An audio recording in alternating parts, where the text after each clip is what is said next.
ایک ہمارے ساتھ 2 سے 3 سال کا بچہ بھی تھا، وہ اپنے باپ کے ساتھ آیا تھا، اس کی بڑی بہن تھی، اس کی والدہ تھی، مطلب چھوٹا بچہ تھا، اس کا سانس بحال نہیں ہو رہا تھا. کتنی مشکل سے اس بچے کی زندگی کو سروائیو کرایا. محسن نقوی تمہیں وارن کر رہے ہیں، تمہیں آگاہ کر رہے ہیں کہ تمہارے نام پہ یہ ظلم ہو رہا ہے، تم کر رہے ہو یا نہیں کر رہے. پہلی بات تو ہے کہ تم شامل ہو ان میں. اللہ ظالم کو ڈھیل دیتا ہے، اور وہ ڈھیل کے صدقے میں اگر تمہیں لگتا ہے نا کہ تم کچھ کر لو گے تو تم کچھ کر بھی نہیں سکتے. اور جب تم لوگ ظلم کر رہے تھے، ہمارے پاس یہ ماسک تھے، ہم تمہارے ساتھ ان ماسک سے لڑ رہے تھے. یہ نمک تھی جس کے لیے ہم نے اپنی زندگی سروائیو کی نا، یہ نمک تھا، اس نمک کو لیتے تھے.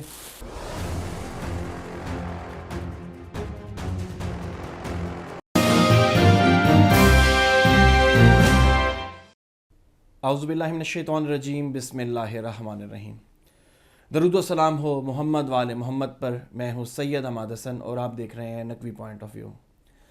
ناظرین، کل کا دن، کل اور پرسوں کا دن، یعنی کہ 14 مارچ اور 15 مارچ پاکستانی عوام کے لیے اور صرف محب وطن پاکستانی عوام کے لیے انتہائی تکلیف دہ تھا.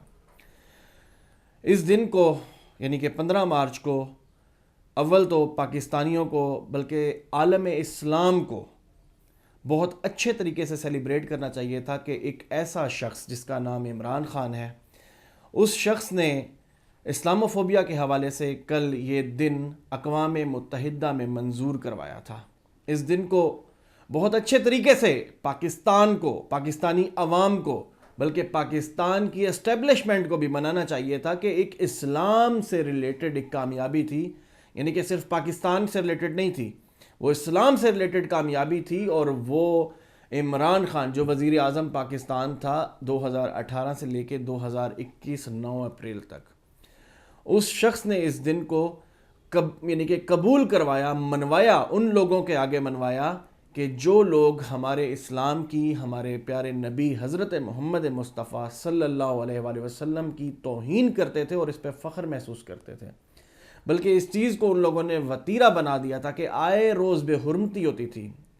اور عمران خان نے یہ چیز وہاں جا کے ثابت کی یونائٹڈ نیشنز میں، ایک بہت اچھے طریقے سے پاکستان کا بلکہ پوری عالم اسلام کا، یعنی کہ ہر مسلمان کا، یقینی طور پہ آپ کا، میرا اور جتنے لوگ بھی ہیں، یعنی کہ صرف پاکستان اس میں شامل نہیں ہے، ایران ہے، سعودیہ ہے، جتنے بھی مسلم کنٹریز ہیں، ان کا وہ مدعا پیش کیا، وہ موقف پیش کیا اور اس بات کو باور کرایا کہ جب آپ لوگ ہمارے نبی صلی اللہ علیہ وآلہ وسلم کی یا جو آسمانی کتاب ہے یعنی کہ قرآن کریم، اس کی بے حرمتی کرتے ہیں، اس پہ وہ جو بھی اقدامات کرتے ہیں، مطلب میرے لیے وہ میں بتا بھی نہیں سکتا. تو اس دن کو وہ یونائٹڈ نیشنز میں جا کے اس نے قبولوایا، اس کو یعنی کہ منوایا اور ایک دن مقرر کیا جو کل کا دن تھا. اور کل اس شخص کے گھر کے اوپر مسلسل شیلنگ ہوتی رہی. میں اس کا آئی وٹنس ہوں. میری کوشش ہوگی کیونکہ ڈیٹا میں بہت زیادہ کولیکٹ کر کے آ چکا ہوں اور وہ ڈیٹا میں وقتاً فوقتاً ہم ساتھ ایڈ کرتے رہیں گے. ہمارے کپتان یعنی کہ وزیر اعظم پاکستان کے گھر کے اوپر شیلنگ، گولیاں چلائی گئیں، ربڑ کی بلٹس چلائی گئیں. وہاں پہ جو نہتے چند لوگ جو موجود تھے جو صرف اپنی کپتان کی گرفتاری نہیں دینا چاہتے تھے. ایک ایسا موقع بھی آیا کہ جب کہا، یہ بہرحال میں آپ کو کسی اور ویلاگ میں تفصیل سے بتاؤں گا، لیکن ایک چھوٹا سا میں آپ کو یہ بتا دیتا ہوں کہ ایک جگہ پہ ایسا ہوا کہ عمران خان نے فیصلہ کر لیا کہ میں گرفتاری دینے لگا ہوں. تو جو باہر موجود لوگ تھے ان لوگوں نے کہا کہ نہیں، آپ گرفتاری نہیں دیں گے، وگرنہ پہلے آپ لوگ ہمیں ماریں، اس کے بعد گرفتاری دیں. اور پھر جا کے ان کا کہیں ارادہ بدلوایا. اور خان صاحب صرف یہی چاہتے تھے کہ میرے نہتی عوام پر گولیاں، انہیں بلٹس آ کے دکھائی گئی، انہوں نے انٹرنیشنل میڈیا پہ دکھائی. مطلب اتنا ظلم، اتنی بربریت اگر یہ کسی اور جگہ پہ کرتے، یہ واقعی دہشت گردوں کے خلاف اس طرح کے کام کرتے تو پاکستان کی تاریخ سے وہ دہشت گرد مٹ جاتے. لیکن یہاں تو دہشت گردوں کو پشت پناہی ملتی ہے. یہاں تو وزیر، مشیر یا اور جتنے بھی ہمارے بڑے لوگ ہیں وہ ایسے دہشت گردوں کے ساتھ تو میل جول رکھتے ہیں، ملاقاتیں کرتے ہیں، اپنی الیکشن کمپینز چلواتے ہیں. اس کے بہت سے شواہد ہیں. یہ رانا ثناء اللہ خود کرتا رہا ہے. ایک ملک اسحاق نامی تھا جو 100 قتل کو قبولتا تھا، تو یہ اس سے الیکشن کمپین کرواتا تھا. یہاں یہ یعنی کہ سب کچھ جائز ہے ان سیاسیوں کے آگے. اور جو میرا کپتان ہے جس نے اسلام کے نام پر یعنی کہ وہ دن خصوصی طور پہ مقرر کروایا، کل اس کو مبارک دینے کی بجائے، یعنی کہ کل پوری مسلم امہ اس کو مبارکباد دیتی، کل اس کے گھر میں شیل جاتے رہے ہیں. اور یہ ہمارے لیے انتہائی ذلت کا مقام ہے کہ جس شخص کا ہمیں احسان مند ہونا چاہیے تھا اس کو گرفتار کرنے کے لیے. یہ کچھ میری وکلاء دوستوں سے بات ہوئی ہے، وہ کہتے ہیں کہ یہ جو وارنٹ گرفتاری ہے نا، یہ پہلی دفعہ دیکھا ہے ہم نے پاکستان کی تاریخ میں کہ جو وارنٹ گرفتاری ہیں اس پہ عمل داری کے لیے وہ کیا ہوتا ہے، ڈی آئی جی آپریشنز خود گیا ہوا تھا، اسلام آباد سے لاہور گیا ہوا تھا، رینجرز طلب کر لی گئی تھی وہ ایک شخص کو گرفتار کرنے کے لیے. میں بتا دوں کہ وہ ایک شخص آپ کے پورے سسٹم کو، جس سسٹم میں جتنی بھی خامیاں تھیں نا، انہیں اتنا ننگا کر چکا ہے کہ اس پہ ایک اور ایف آئی آر بھی درج ہوگی. ویسے تو اس پہ 80 سے زیادہ ایف آئی آرز ہو چکی ہوئی ہیں اور ایک بھی کرپشن کی نہیں ہے. باقی جتنے بھی اس کے کمپٹیٹرز، ویسے اب کمپٹیٹر نہیں ہے، یہ 90% سے بڑھ چکا ہے. وہاں لوگ اپنی جان دینے کے لیے بیٹھے تھے. یہ بریانی کی پلیٹ پہ آنے والے پٹواری نہیں تھے، کل جان دینے والے لوگ وہاں موجود تھے. اس سے پہلے بھی ایک ہفتہ پہلے سے یہاں یعنی کہ اس طرح کی تشدد کی کاروائیاں پنجاب پولیس، اسلام آباد پولیس اور ڈفرنٹ اداروں سے چل رہی تھیں. ذل شاہ ان کے نتیجے میں شہید ہوا، اس کے اوپر اس کے والد کے اوپر جو پوری رات یعنی کہ ایک درخواست لے کے بیٹھا رہا کہ ایف آئی آر درج کی جائے، اس سے اگلے دن اس کو اغوا کر لیا جاتا ہے، اس کے بعد اس کا بیان بدلوا دیا جاتا ہے. مطلب ڈھیر ساری ایسی چیزیں ہیں. طاقت کے بل بوتے پہ پتہ نہیں یہ سمجھتے کیا ہے. اور یزید بھی سیم اسی طریقے سے وہ طاقت کے بل بوتے پہ تھا. اس نے امام حسین علیہ السلام کو شہید کیا. امام حسین اس کی اوقات ہی نہیں تھی، اس کی بات ہی نہیں تھی کہ وہ امام کو شہید کر پاتا. اگر امام وقت جو اس وقت تھے وہ اگر اللہ سے دعا کرتے یہ نیست و نابود ہو جاتا. لیکن صرف عوام کو دکھانا تھا. جس طریقے سے کل 5000 سے 10,000 لوگ یعنی کہ جو پولیس کے لوگ تھے، پولیس اور رینجرز کے، اور صرف 1000 سے 1500 یعنی 1500 لوگ. ایک پچھلی پوری رات کی کہانی ہے، وہ علیحدہ سے ویلاگ میں بتاؤں گا آپ کو. فی الحال میں چھوٹے چنکس دے رہا ہوں. اتنی یعنی کہ ذلت ہونی چاہیے میں سمجھتا ہوں ان لوگوں کے لیے جو لوگ پاکستان کی نہتی عوام پہ پوری رات شیلنگ. میں آپ کو شیلنگ کی میرے پاس وہ ویڈیو کلپس بھی ہیں. 1 منٹ کے اندر 20 شیلز فائر کرتے تھے یہ لوگ. آگے کون تھا؟ پاکستانی عوام. آگے کون تھے؟ وہی لوگ تھے جو ٹیکس پے کرتے ہیں پاکستان کا. کس چیز میں نہیں کرتے؟ بجلی میں ٹیکس لگ کے آتے ہیں. آپ پی ٹی سی ایل کا فون یوز کرتے ہیں، انٹرنیٹ یوز کرتے ہیں، اس میں ٹیکس لگ کے آتے ہیں. کس چیز پہ نہیں لگتے؟ وہ ایون کہ پی ٹی وی کا بھی ہم دیتے ہیں آپ کے بلوں کے ساتھ. تو اتنی زیادہ. بہرحال میں اس وقت موجود تھا، اپنا میرا بڑا پاک شعبہ ہے، اور کوشش کرتے ہیں کہ جہاں یہ جو فضلہ خور میڈیا ہے، اور وہ کل وقت تھا بھی خاموش، جو وہاں نہیں دکھا رہا تھا، ہم نے وہ مناظر کیپچر کیے ہیں. اور انشاءاللہ تعالی جلد بہت سے چینلز کو وہ میں نے بھیج چکا ہوں، وہ انشاءاللہ تعالی وہاں سے آ جائیں گے. جو ہم لگا سکے ہم لگائیں گے. اور انشاءاللہ تعالی ان ظالموں کو، یہ جو یزیدی صفت لوگ ہیں، ان کو انشاءاللہ تعالی بے نقاب کریں گے. اور بے نقاب کرنا چاہیے، یہی حق کی ہے. ایک حدیث کہ جب آپ برائی کو، کسی بھی برائی کو، یہ ظلم تھا، بہت بڑا ظلم تھا. مولا علی علیہ السلام کا فرمان ہے. اس کے بارے میں عمران خان اس کو بہت بار ریپیٹ کرتا ہے، اور میرا بھی سب سے فیوریٹ ہے کہ کفر کا نظام تو چل سکتا ہے لیکن ظلم کا نہیں چل سکتا. آپ کا معاشرہ کفر پہ چل رہا ہے مثال کے طور پہ، لیکن اگر اس میں عدل و انصاف ہے نا تو وہ چلتا رہے گا. لیکن جہاں ظلم ہوگا اور ناانصافی ہوگی وہ زیادہ دیر تک نہیں چل سکے گا. آپ اس چیز کا ویٹ نہ کریں کہ آپ پہ اللہ کی طرف سے کسی قسم کا عذاب مسلط ہو، جیسے پچھلی قوموں پہ بھی ہوئے، جیسے ہم ریسنٹلی دیکھتے ہیں صفحہ ہستی سے مٹ جاتی ہیں چیزیں. ایک ہمارے پاس ایک زلزلہ آیا تھا 2005 میں 8 اکتوبر غالباً. تو کیا ہوا تھا کہ کشمیر پہ بہت بڑا وہ ہوا تھا، اس میں لاکھوں لوگ مطلب وفات پا گئے تھے، مطلب ڈیتھ ہو گئی تھی. تو تھوڑا سا شرم محسوس کریں، تھوڑا سا حیا کریں کہ جن کو آپ لوگ مار رہے تھے اور وہ بلٹس مار رہے تھے، آپ لوگوں نے اسٹریٹ فائر کیے کہ وہ اپنی ہی عوام تھی، وہ آپ کے بھائی تھے.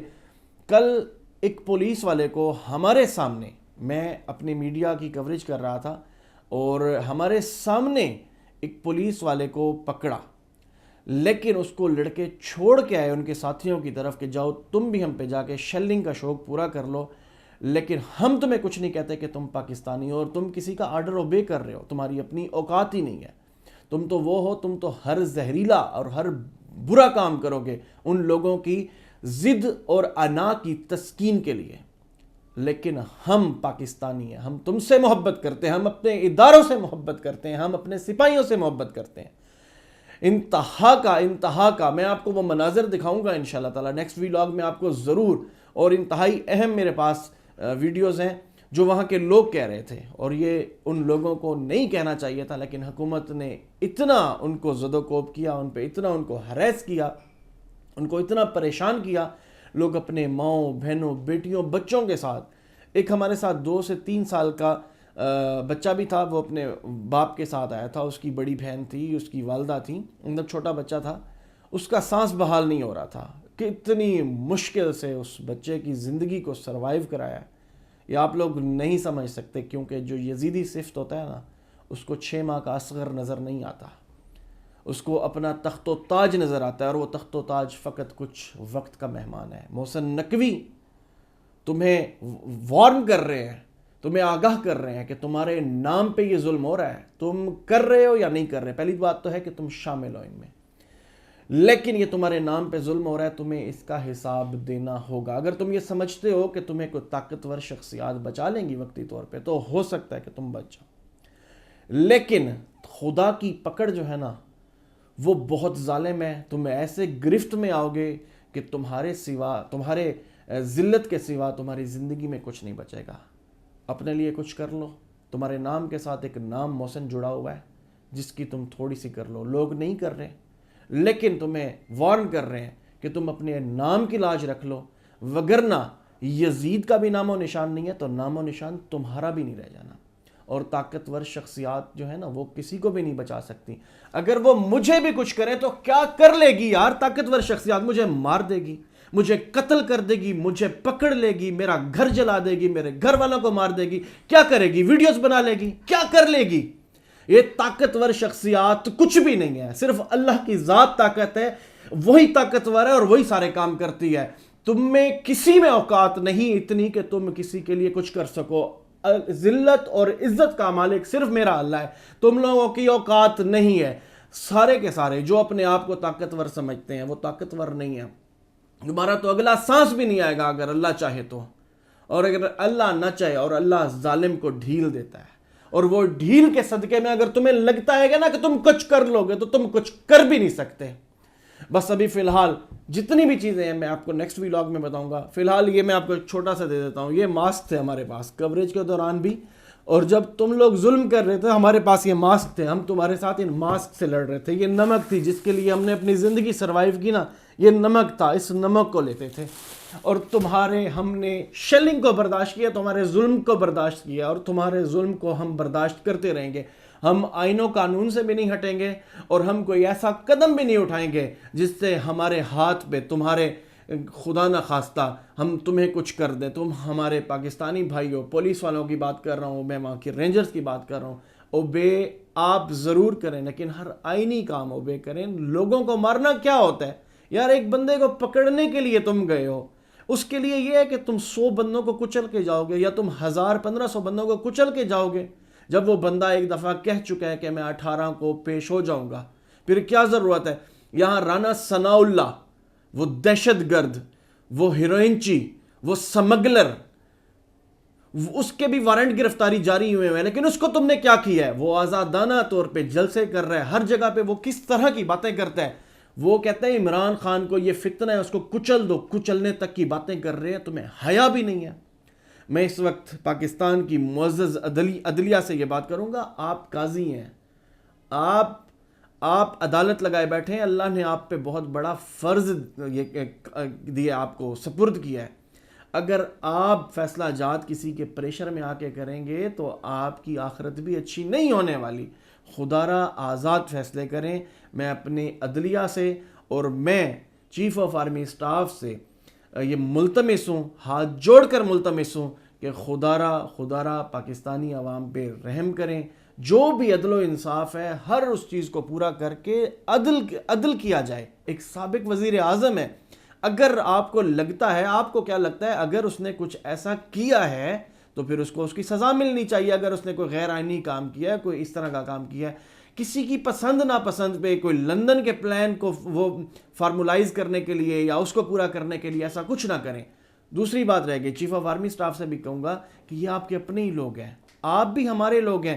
فوجی کون ہے؟ ہمارے گھروں کے، ہمارا بھائی، ہمارا کزن، ہمارا رشتہ دار، میرے محلے کے، میری گلی کے لوگ ہیں.